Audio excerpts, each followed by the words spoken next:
Kita bercerita tentang Nabi kita agar engkau kenal Nabimu sendiri.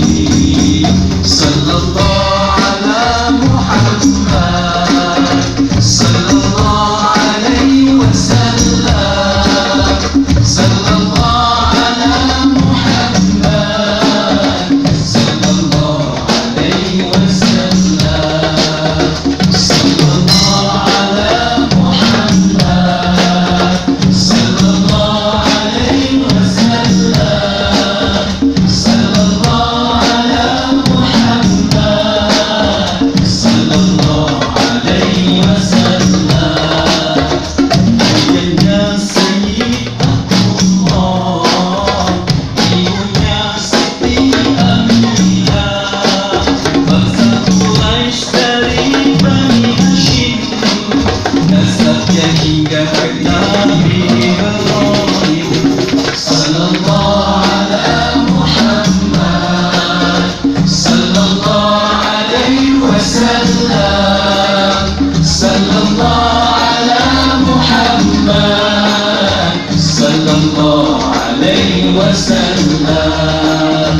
Baginda yatim piatu, tiada ayah tiada ibu, seorang anak yang tidak pernah bermanja pada ibu dan ayahnya. Sallallahu ala Muhammad, sallallahu alaihi wasallam, sallallahu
sallallahu alaihi wasallam.